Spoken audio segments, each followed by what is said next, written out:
Terjadilah sekarang badai ketidakpastian hukum. Darurat ketidakpastian hukum bagi pekerja dan pengusaha. Kenapa? Tapi dengan pedoman ke Undang-Undang 13 2023, ya, harus lakukan negosiasi semaksimal mungkin.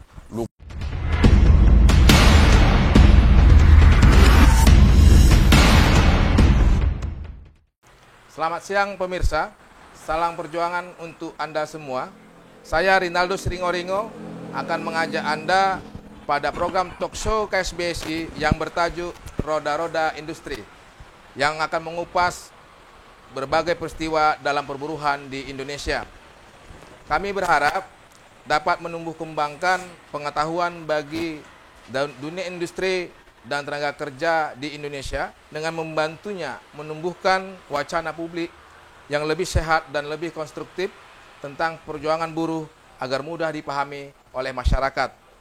Acara ini juga terselenggara atas kerjasama media KSBSI dengan Korwil DKI KSBSI DKI Jakarta dan juga dengan media partner kami yaitu mediaparade.id. Dan ini adalah sesi pertama kami yang akan mengupas tentang Perpu Cipta Kerja dan nasib buruh di Indonesia. Dan di hadapan saya saat ini sudah ada narasumber dari LBH KSBSI yaitu Bang Haris Manalu. Ya, beliau adalah ketua LBH KSBSI dan juga beliau sebelumnya pernah menjabat sebagai hakim ad hoc di Pengadilan Negeri Bandung. Selamat siang, Bang. Selamat siang, Bang Rinaldo. Dalam beberapa bulan ini kan dunia perburuhan kembali diguncang nih akibat keluarnya kembali Perpu Cipta Kerja yang dimana itu Perpu dibuat sebagai pengganti undang-undang yang sudah dihapus dan sudah inkonstitusional bersyarat. Dalam waktu dekat ini Perpu Cipta itu rencana akan disahkan menjadi undang-undang oleh DPR dalam rapat paripurna DPR RI pada sidang kedua setelah Perpu Cipta Kerja diterbitkan. Padahal kalangan buruh termasuk KSBSI menolak dengan keras Perpu Cipta Kerja. Pertanyaannya, Bang, ada perbedaan apa sih antara Perpu Cipta Kerja dengan Undang-Undang Cipta Kerja? Jadi gini, Bang Rinaldo ya, tadi Bang Rinaldo memperkenalkan saya kan hanya sebagai ketua LBH dan hakim ad hoc ya. Saya juga kebetulan koordinator tim kuasa JIAR dari KSBSI. Oh, ya, siap. Iya, sudah lupa. Nah begini, saya sudah membaca, tapi ini apa ya? Bang Rinaldo, ini hanya di klaster ketenagakerjaan ya, tidak termasuk semua. Itu kan ada 11 klaster ya. Iya. Yang dipersoalkan masyarakat buruh pekerja sekarang ini adalah klaster ketenagakerjaan yang terdapat di bab 4. Nah, Ini kalau kita baca bab 4 itu klaster ketenagakerjaan itu antara Undang-Undang Cipta Kerja dengan Perpu Cipta Kerja sesungguhnya tidak ada perubahan yang signifikan, tidak ada perubahan yang berarti. Yang berubah hanya ada sih 6 ya, ada 6 pasal, 6 isu. Tetapi 4 isu sebetulnya tidak, itu hanya perubahan redaksi itu. 2 isu sebetulnya juga itu tidak menyelesaikan persoalan, karena itu misalnya tentang pasal 64 itu ya, yang ditambah sekarang ya di Perpu. Di pasal 64 itu artinya yang akan membatasi outsourcing, akan dibatasi nantinya outsourcing, tapi itu kan akan masih diatur nanti dalam peraturan pemerintah. Nah, yang kedua adalah isu tentang formula penghitungan kenaikan upah minimum. Kalau di Undang-Undang Cipta Kerja kan hanya 2 variabelnya. pertumbuhan ekonomi dan inflasi kan. Tetapi sekarang di Perpu dibuat menjadi 3 variabel. Pertumbuhan ekonomi, yang kedua inflasi, yang ketiga indeks tertentu. Tapi tidak dijelaskan apa itu indeks tertentu itu. Semua masih menggambarkan, tidak ada kepastiannya. Jadi tidak ada perubahan yang signifikan. Oh, jadi begitu Bang ya. Ya. Ini pertanyaan kedua nih Bang. Ya. Apakah alasan mendesak itu terpenuhi Bang? Tidak. Kenapa? Iya. KSBSI memberi argumentasi seperti ini. Jadi Undang-Undang Dasar 45 dan Undang-Undang 12 tahun 2011 tentang pembentukan peraturan perundang-undangan dengan perubahannya yang terakhir ya 2022 kemarin tidak membuat parameter atau tidak menjelaskan apa yang dimaksud dengan ihwal kegentingan itu. Iya. Ya. Oleh karena tidak ada diatur itu, tidak ada ditafsirkan, sehingga Mahkamah Konstitusi dalam putusan 138 tahun 2009 telah membuat parameter, telah membuat syaratnya secara kumulatif 3. Yang pertama adalah ada alasan mendesak yang harus diselesaikan secara hukum. Yang kedua, ada kekosongan hukum atau ada hukumnya tetapi tidak memadai untuk menyelesaikan permasalahan itu.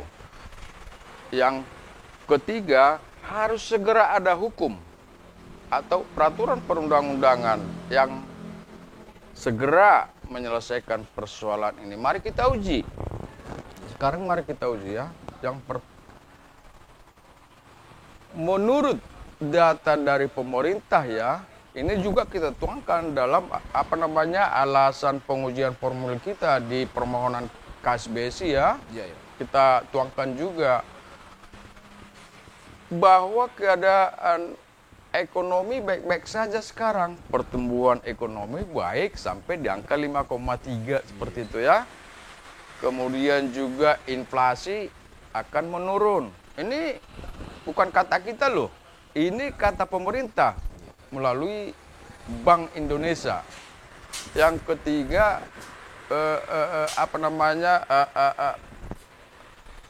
investasi naik.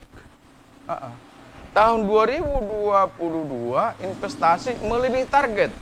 Di target 1.200 triliun, tetapi dapat 1.204 triliun. Luar biasa kan? Itu dari sisi ekonomi. Iya. Dari sisi hukum perburuhan, ya, dari sisi hukum perburuhan, ada kekosongan? Tidak.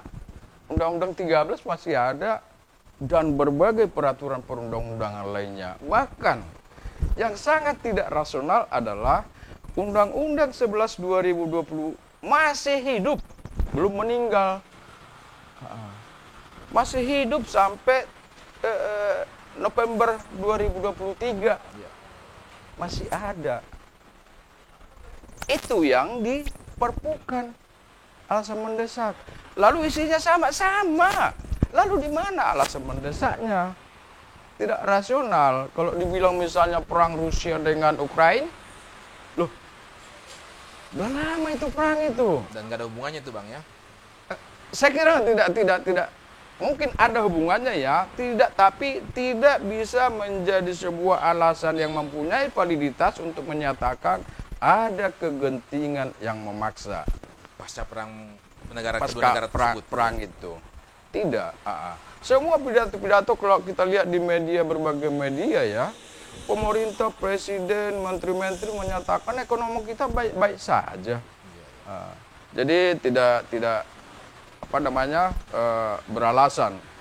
Dugaan saya adalah karena memang DPR sudah tidak bisa bersidang, sudah ke daerah semua.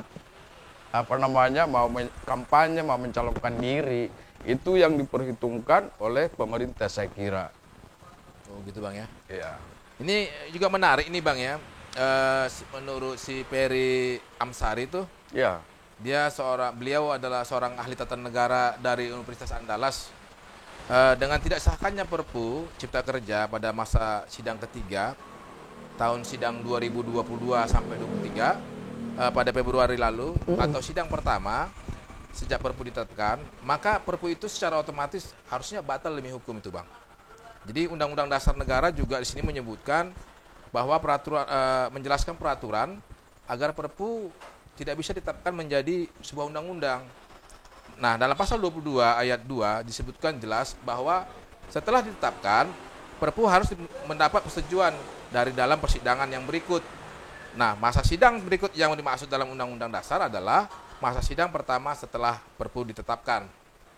Nah, dalam kasus Perpu Cipta Kerja yang akan berikut yaitu masa sidang ketiga tahun sidang 2022 sampai 2023, masa sidang ketiga telah dimulai sejak 10 Januari dan berakhir pada 16 Februari 2023. Artinya, ini kan pada sidang paripurna yang akan datang ini kan atau pekan ini seharusnya DPR bukan mengesahkan Perpu menjadi undang-undang nih, Bang. Tapi sebaliknya dong, DPR harus mencabut Perpu tersebut karena masuk dalam kategori tidak mendapat persetujuan DPR. Nah, DPR harusnya menyusun rencana undang-undang untuk pencabutan Perpu Cipta Kerja. Menurut Abang nih, apa pandangan hukum LBH KSBSI dalam kasus ini, Bang? Iya, jadi secara substansi saya setuju itu, tetapi secara teknis perundang-undangan sepertinya bukan DPR yang mencabut ya, tetapi Presiden atau pemerintah ya yang mengajukan RUU pencabutan Perpu itu. Jadi begini, kita lihat dulu dasar hukumnya Perpu ini. Dasar hukum Perpu ini kan yang teratas adalah pasal 22 tadi ya. Pasal 22 ya. Ayat 2 dikatakan apa di situ? Bahwa setelah ditetapkan, Perpu harus mendapat persetujuan nih, Bang, dari DPR dalam persidangan yang berikutnya ini. Oke, sampai di situ. Iya. Dalam persidangan yang berikutnya. Iya. Di pas itu tidak disebutkan lebih lanjut kan, tidak diatur ya sampai titik di situ aja kan? Tidak, iya. Nah, kemudian mari kita lihat pasal 52 ayat 1 Undang-Undang P3, Undang-Undang 12 2011 tentang pembentukan peraturan perundang-undangan, disebut di situ bahwa diajukan dalam persidangan berikutnya sama bunyinya. Tetapi di penjelasan pasal 52 ayat 1 itu disebutkan adalah sidang pertama setelah ditetapkan Perpu itu.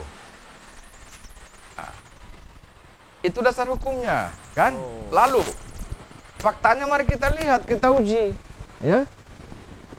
Perpu ditetapkan tanggal 30 Desember 2022. Iya.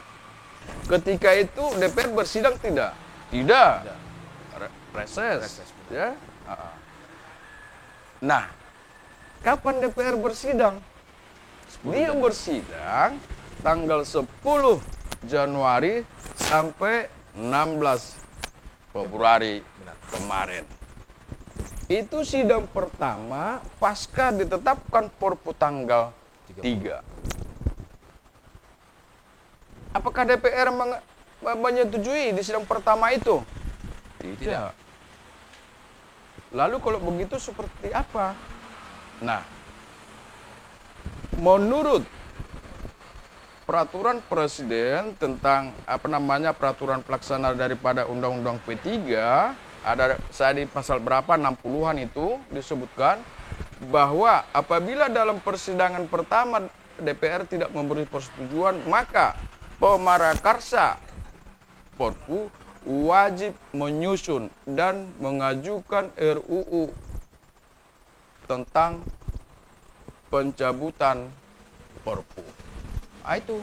Jadi harusnya itu memang DPR tidak membahas lagi di persidangan yang dimulai sejak tanggal berapa kemarin yang sidang keempat, masa persidangan keempat ini tanggal 14 ya, Maret dimulai ini, nggak tahu sampai kapan ini. Seharusnya nggak dibahas lagi nih di sini, karena sudah daluarsa gitu loh. Aturannya di persidangan Januari itu ditetapkan, disetujui. Nah, ini tidak kan? Nah, oleh karena itu, sesuai peraturan presiden itu tadi, pasal 60-an itu, ya, pemerintah ajukanlah RUU tentang pencabutan Perpu Cipta Kerja. Itu yang benar. Mudah-mudahan DPR mematuhi peraturan perundang-undang ini. Jangan ngeyel, harus disahkan. Berarti menurut Abang, karena di sidang pertama pas 10 Januari sampai Februari itu tidak ditetapkan, ya tentu kalau DPR maka itu batal demi hukum lah Bang ya. Dan ketika dibahas sekarang ini nggak berlaku lah itu ceritanya. Iya, menurut saya ya, Iya. itu cacat formil. Makanya begini, kalau masih tetap ini disahkan di masa persidangan keempat ini, Iya. yang dimulai sejak 14 Maret sekarang. Maret Iya. sampai nanti, menurut saya ini cacat formil juga, cacat konstitusi. Oh. Karena tidak sesuai lagi dengan apa yang diatur di peraturan perundang-undangan itu, P3 itu. Iya. Jadi gini nih Bang, kan KSBSI kan juga adalah salah satu yang penggugat nih Bang, JR, Judicial Review ya Bang ya, tentang Perpu Cipta Kerja ini. Dan di dalam petitumnya juga jelas KSBSI meminta Majelis Hakim untuk memutuskan pembentukan Perpu Cipta Kerja bertentangan dengan Undang-Undang Dasar 1945 Bang. Dan juga tidak mempunyai kekuatan hukum untuk mengikat ini Bang ya. Nah, jika Perpu Cipta Kerja ini disahkan oleh menjadi undang-undang, maka apa yang akan terjadi dengan gugatan Judicial Review KSBSI tersebut Bang? Oh iya, jadi kalau tetap disahkan memang permohonan ataupun tanda kutip ya, gugatan yang diajukan KSBSI di MK dan juga pemohon-pemohon lain dalam perkara nomor lain itu dengan sendirinya menjadi gugur. Iya. Karena objeknya sudah hilang. Objeknya kan Perpu. Karena Perpu sudah berubah menjadi undang-undang, maka objek Perpu ini sudah hilang. Lalu apa yang kita lakukan? Iya. Yang akan kita lakukan adalah berbagai advokasi juga. Berbagai advokasi juga. Misalnya, selain advokasi hukum, apa ya? Hukum ini ke MK ya. Kita juga tetap akan mengajukan uji formil ke MK tentang kita akan menyatakan bahwa bahwa pembentukan undang-undang tentang penetapan Perpu Cipta Kerja adalah bertentangan dengan Undang-Undang Dasar 45 karena tidak sesuai dengan apa yang kita sebutkan tadi ya, karena tidak disahkan di masa persidangan pertama setelah Perpu diciptakan. Yang kedua saya kira teman-teman serikat buruh juga khususnya anggota KSBSI ya, lakukan advokasi. Advokasi apapun itu namanya, lakukan gerakan semasif mungkin. Bisa saja misalnya unjuk rasa, demonstrasi di seluruh Indonesia. Iya. Seperti itu. Lakukan itu. Kalau tidak bisa, minimal lakukan di medsos masing-masing. Lakukan di medsos masing-masing. Yang saya tahu, bahkan ini 3 serikat buruh konfederasi terbesar di Indonesia saat ini, KSPI, KSBSI, dan KSPSI Andigani, ini sedang berjuang keras ini di nasional dan di level internasional. Kan kita tahu itu ya, bahkan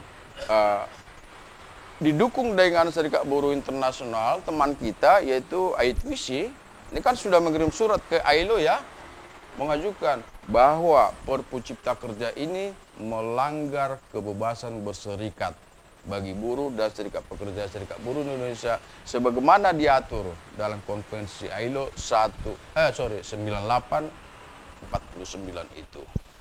Ya, menarik Bang ya. Ini kan begini Bang, ini baik kalangan buruh kan di mana-mana nih ya, bukan cuma hanya Jakarta nih, daerah semuanya nih, sudah melakukan demonstrasi besar-besaran nih Bang, termasuk juga mengajukan judicial review nih Bang ya. Tapi kelihatannya sih kayaknya ini pemerintah pasti akan tetap menjadi, Perpu ini akan tetap disahkan menjadi undang-undang nih Bang.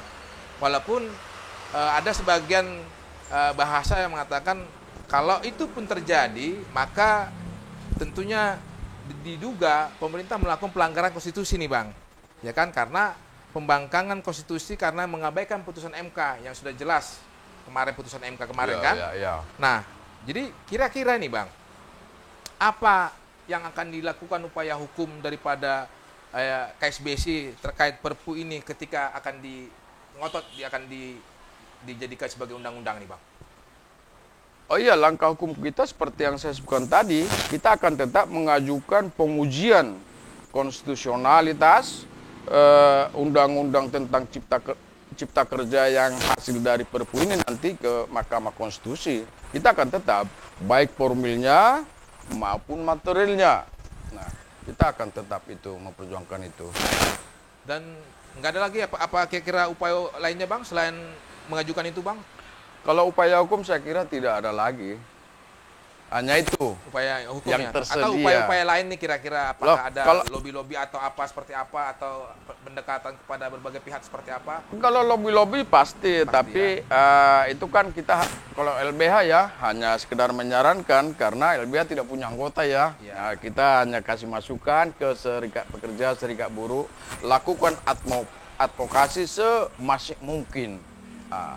Advokasi apakah gerakan demonstrasi unjuk rasa itu atau ya minimal membuat apalah penolakan-penolakan di media sosialnya, WhatsApp, Facebook, Instagram, segala macam itu.